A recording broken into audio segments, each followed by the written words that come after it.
Hello दोस्तों, स्वागत है आपका फैक्ट्स मोटिवेट की दुनिया में। अमेरिका के पूर्व राष्ट्रपति बिल क्लिंटन जब भारत आए थे, ताजमहल देखने के बाद उन्होंने कहा था, आज मुझे एहसास हुआ कि इस दुनिया में सिर्फ दो ही तरह के लोग हैं, एक वो जिन्होंने ताज देखा है और दूसरे वो जिन्होंने ताज नहीं देखा। इस दुनिया में एक से बढ़कर एक इमारतें हैं, लेकिन ताज जैसा दूसरा कोई नहीं, क्योंकि इसकी बुनियाद में एक बादशाह ने अपना दिल रखा है। दोस्तों, आज के इस वीडियो में हम ताजमहल से जुड़े कुछ रोमांचक तथ्यों के बारे में बताने जा रहे हैं, जो आपने शायद कभी नहीं सुने होंगे। लेकिन आपने अगर चैनल को सब्सक्राइब नहीं किया है तो चैनल को सब्सक्राइब कर लें और बेल नोटिफिकेशन को ऑन कर लीजिए। चलिए शुरू करते हैं। नंबर 1, हजारों पर्यटक जो ताजमहल देखने आते हैं वो नहीं जानते कि वो ताजमहल का दूसरा हिस्सा देख रहे हैं। दरअसल जो शाही दरवाजा है वो नदी के किनारे दूसरी तरफ है। आज ज्यादातर टूरिस्ट ताजमहल को वैसा नहीं देख पाते जैसा शाहजहां चाहते थे। मुगल काल में ताजमहल तक पहुँचने के लिए नदी मुख्य रास्ता था। नंबर 2, यह कहा जाता है कि शाहजहां ने ताजमहल बनाने वाले के हाथ कटवा दिए थे, लेकिन यह बात एक अफवाह जैसी लगती है, क्योंकि इसके कोई प्रमाण मौजूद नहीं है। बहुत सारे इतिहासकारों का यह मानना है कि शाहजहां ने मजदूरों को और कारीगरों को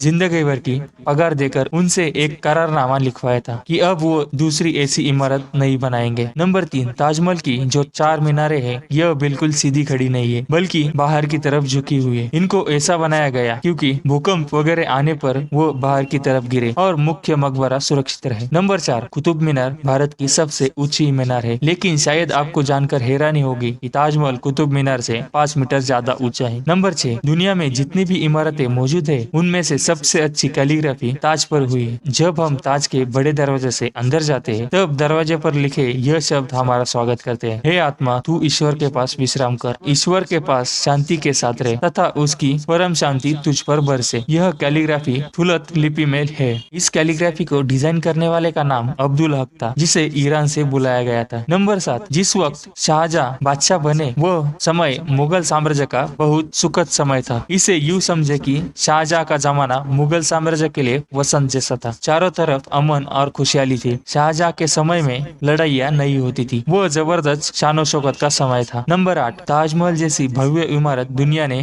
पहले कभी नहीं देखी थी। इसके लिए सफेद संगमरमर राजस्थान के मकराना से लाए गए थे और बहुत से बेशकीमती आभूषण चीन, अफगानिस्तान, तिब्बत, पंजाब, श्रीलंका और अरब से लाया गया था। इन सब चीजों को विदेश से आगरा लाने के लिए 100 से करीब हाथी लगे थे। नंबर 9, ताजमहल करीब आज से 400 साल पहले 1631 में बनना शुरू हुआ था और यह 22 साल बाद 1653 में पूरा हुआ। इसका निर्माण 20,000 कारीगर और मजदूरों ने किया था। ताजमहल के निर्माण के लिए हर चीज को हीरे की तरह परख कर चुना गया। ताजमहल की दीवारों पर जो कारीगरी है, इसकी तकनीक इटली के कारीगरों से करवाई गई थी। उज्बेकिस्तान के बुखारा से संगमरमर को तराशने वाले कारीगर बुलाए थे। ईरान से कैलीग्राफी करने वाले कारीगर बुलाए गए थे और पत्थरों को तराशने के लिए बलूचिस्तान से कारीगरों को बुलाया गया था। नंबर 10, 1857 की क्रांति के दौरान अंग्रेजों ने ताजमहल को बहुत नुकसान पहुंचाया। इसके पत्थरों में जड़े कई बेशकीमती रत्न निकाल लिए थे। नंबर 11, ताजमहल के मुख्य गुम्बद का जो कलश था, किसी जमाने वो सोने का हुआ करता था। 19वीं सदी की शुरुआत में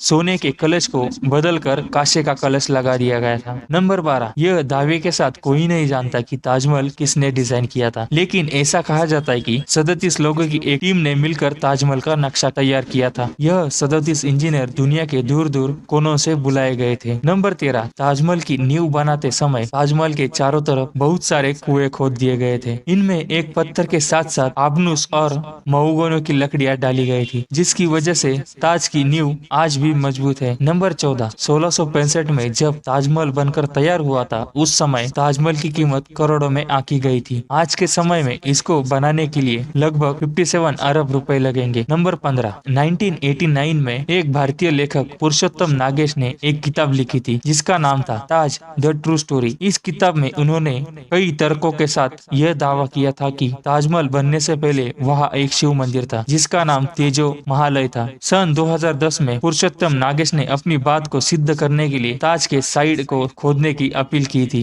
जिसे सुप्रीम कोर्ट ने रद्द किया था। आर्कियोलॉजिकल सर्वे ऑफ इंडिया के मुताबिक ताजमहल एक शिव मंदिर था। इसके कोई सबूत नहीं है, बल्कि इसे शाहजहां ने ही बनवाया था। इतिहास में इसी के प्रमाण मिलते हैं। नंबर 16, ताजमहल का डिजाइन हुमायूं के मकबरे से प्रेरित दिखता है। हुमायूं शाहजहां के परदादा थे। उनका मकबरा हिंदुस्तान में बनने वाले कई मुगल मकबरा के लिए प्रेरणा था। नंबर 17, दूसरे विश्व युद्ध में सरकार ने ताजमहल के गुम्बद के चारों तरफ बांस का फेरा बनाकर सुरक्षा सुरक्षा प्रदान करवाया था, जिससे कि हवाई हमलावरों को भ्रमित किया जा सके। 1965 और 1971 के भारत पाकिस्तान युद्ध के समय यही किया गया था। नंबर 18, कई देशों में ताजमहल की नकल पर बनाई इमारतें मौजूद है, जैसे चीन, बांग्लादेश, कोलंबिया, और ऐसे ही एक इमारत भारत में भी मौजूद है, बीबी का मकबरा। यह इमारत महाराष्ट्र के औरंगाबाद में है, जो बिल्कुल ताजमहल की कॉपी लगती है। नंबर 19, ताजमहल की सबसे ज्यादा लोकप्रियता इसके निर्माण से जुड़ी अद्भुत प्रेम कहानी है। बादशाह शाहजहां ने अपनी बेगम मुमताज की याद में इस ताज को बनवाया था, जिसका असली नाम अर्जुनंद बानो बेगम था। बाद में शाहजहां ने इसका नाम मुमताज महल रखा, जिसका मतलब होता है महल का सबसे अनमोल रत्न। नंबर 20, 34 साल की उम्र में मुमताज अपनी 14वीं संतान को जन्म देते समय मर गई।